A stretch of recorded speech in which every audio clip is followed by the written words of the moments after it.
Puji Tuhan, saudara yang kasih Tuhan, sekarang saya berada di Garden Tomb, di kubur Yesus, dan Yesus sudah bangkit dari kematian.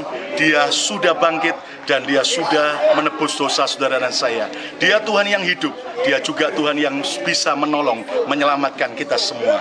Nah, saudara yang kasih Tuhan, dalam Yohanes pasal 20, kalau kita belajar, ternyata saudaraku, kain kafan Yesus itu ada tergeletak, tapi kain pelu Yesus yang membungkus kepala Yesus itu ternyata sudah dilipat rapi.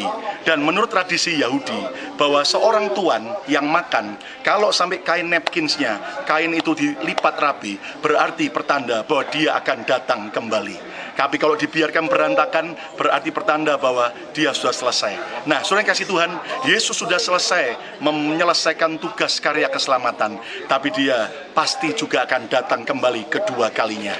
Dalam Yohanes pasal 20, kita belajar ada 4 macam murid Tuhan. Yang pertama, yaitu Petrus. Petrus adalah seorang yang pernah gagal, tapi Petrus akhirnya bangkit dari kegagalannya. Apapun juga hari ini, kegagalan, kehancuran yang pernah engkau alami, bangkitlah kembali, bersemangatlah, bersama Yesus kita bisa mencapai keberhasilan. Yang kedua, Yohanes, saudaraku. Yohanes ini adalah murid Tuhan yang awalnya dalam Yohanes 20, dia lari dengan kencang.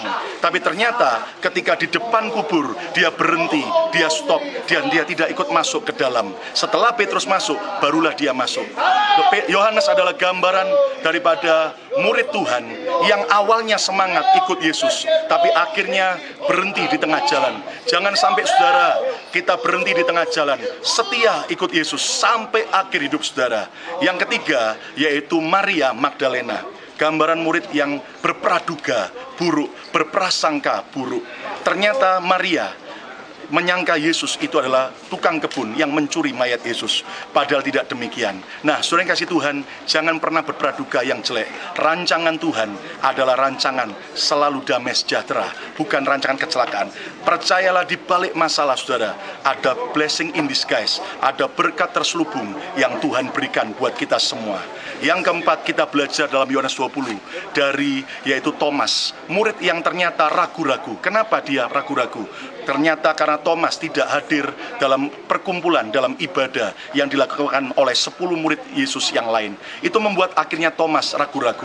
Itu sebabnya saudara, jangan pernah undur dari ibadah. Setia cari Tuhan, setia tekunlah mencari Tuhan, dan engkau dan aku akan terus bertumbuh di dalam iman. Dan saya percaya dari kubur Yesus yang kosong ini membuktikan dia sudah menyelesaikan semua karya keselamatan. Percayalah, hari ini juga kita terima mujizat di dalam Tuhan. Dalam nama Tuhan Yesus, Tuhan memberkati saudara. Amin.